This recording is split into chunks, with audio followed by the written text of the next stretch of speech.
ससुराल में वह पहली सुबह मुझे आज भी याद है। कितनी घबरा कर मैं उठी थी, यह सोचते हुए कि कहीं देर ना हो जाए। सब न जाने मेरे बारे में क्या क्या सोचेंगे। केवल एक रात ही तो नए घर में कटी थी और इतना सब कुछ बदल गया, जैसे आसमान में उड़ती चिड़िया को किसी ने मोती के लालच देकर पिंजरे में कैद कर लिया हो। शुरू के कुछ दिनों तो यूं ही गुजर गए। एक दिन हम बाहर घूमने गए। जब हम वापस घर आए तो सासू माँ की आंखों में खुशी तो दिख रही थी, लेकिन केवल अपनी बेटे के लिए ही। मैंने सोचा कि शायद नया नया रिश्ता है, एक दूसरे को समझने में कुछ वक्त लगेगा, लेकिन समय ने जल्द ही एहसास करा दिया कि मैं यहाँ बहू हूँ, इसलिए मैं जैसा चाहूँ वैसा नहीं कर पाऊँगी।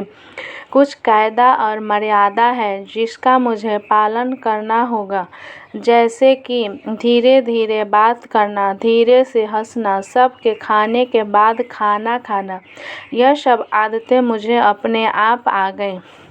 माँ से भी बात कम होने लगी, जिसकी वजह से मुझे पीहर की याद आने लगी। ससुराल में पूछने पर कहा गया कि अभी नहीं, कुछ दिन के बाद जाना। जिस पति ने शादी के समय कहा था कि आपकी बेटी पास में ही तो है, कभी भी आ जाया करेगी, उसके भी सुर बदल गए।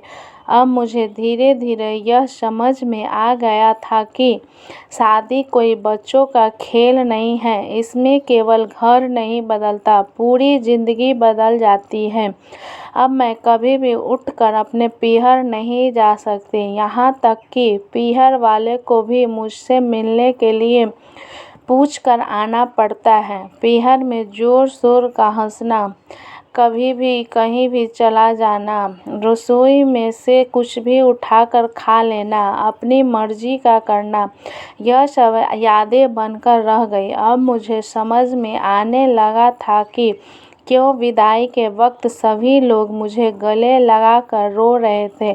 असल में मुझसे दूर होने का एहसास उन्हें हो रहा था, लेकिन एक और बात थी जो उन्हें अंदर ही अंदर परेशान कर रही थी कि अब जिस सच्चाई से मुझे इतने दूर रखा गया है, वह सच्चाई मेरे सामने आने वाली थी। पापा का यह झूठ कि मैं उनकी बेटी नहीं बेटा हूँ अब और दिन नहीं छुप पाएगा, जो कि उनकी सबसे बड़ी चिंता थी। अब उनका बेटा, जिसको कभी भी बेटी होने का एहसास नहीं कराया था, जीवन के इतने बड़े सच के सामना करने जा रही थी। वही माँ को भी चिंता सता रही थी कि उनकी बेटी अभी तक कोई एक काम नहीं किया करती थी, अब वह पूरे परिवार की जिम्मेदारी कैसे उठाएगी।